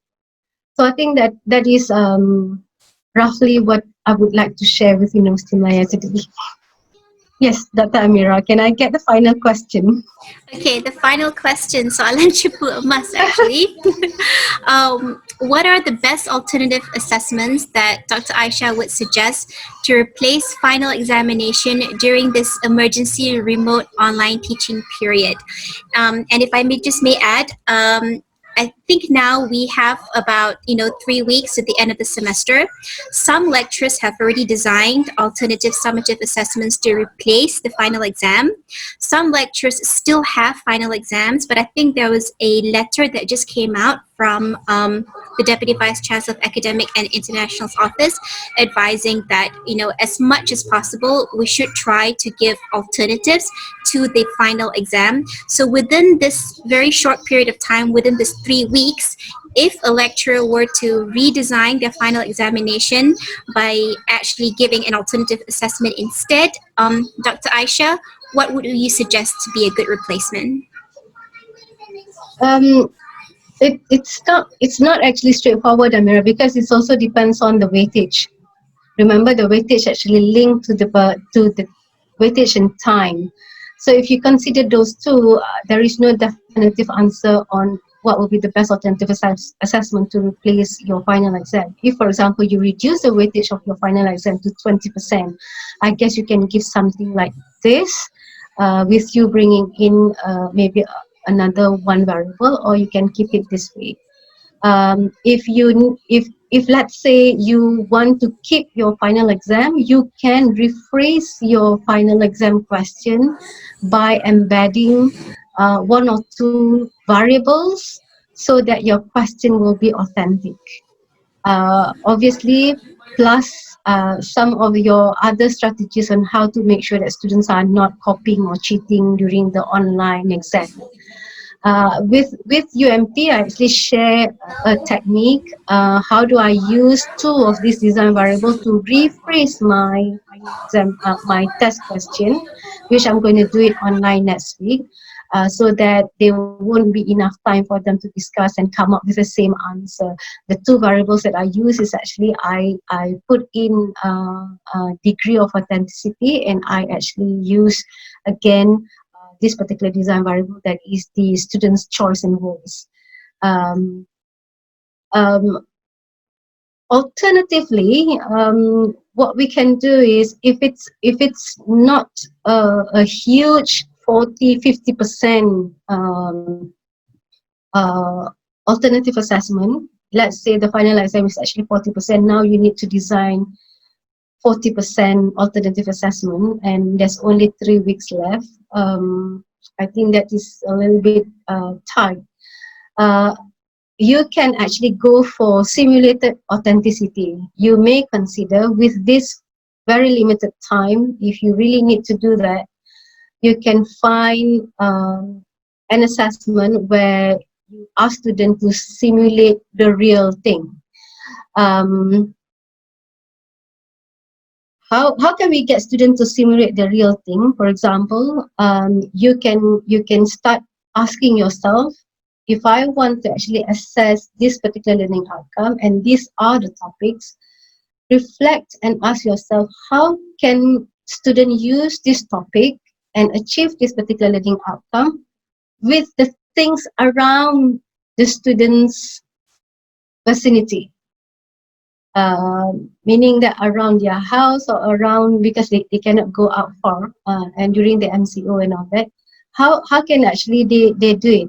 I've known that many of my colleagues, for example, when they obviously in engineering, when they want their students to actually demonstrate their understanding on a particular engineering principle, they ask students to go and have a look and explain it through the iron, through the periuk nasi, through the oven stove, through whatever that you can possibly ask your student to find it in the house, around them, very close to them.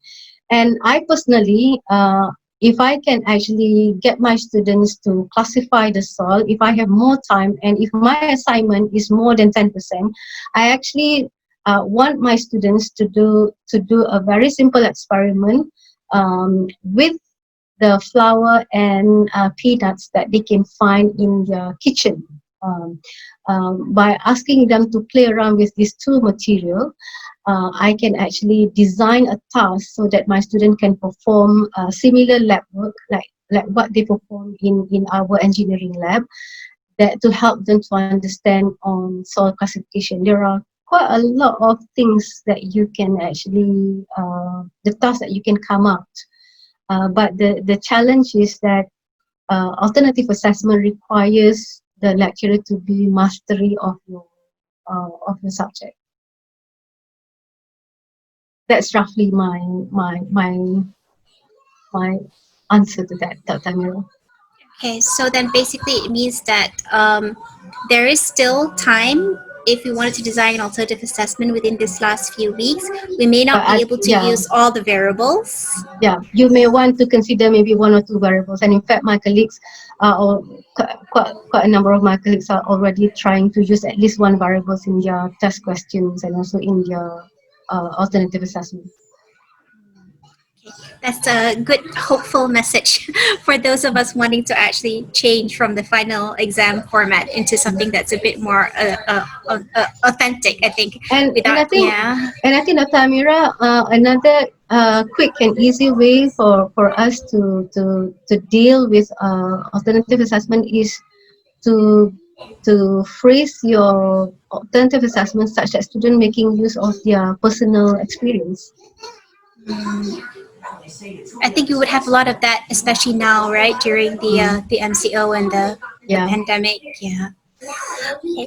Well, Dr. Aisha, thank you so much for this very comprehensive, amazing sharing. We hope we can get you back again. It's so nice to see you again. We miss you in Thank you so much. Thank you so much, Atamira. And thank you so much to everyone who had time to join. Yes, thank you. Thank you so much for You're everyone welcome. who's still here as well. And if I can just call out to all the participants before you leave, could you kindly fill up ADEX feedback form? It's in the chat. You can just click on it, and it's a very short form for you to fill up to help us with our own quality improvement. So once again, thank you to Thank everybody. you. Thank Thank you, you. Dr. Aisha. Thank you. Bye bye. Okay, bye, Dr. Bye. Aisha. Thank you. You're welcome. Since she's our class pet, I only have her for a weekend. I want to make an epic parent video. It's gonna be my wife show.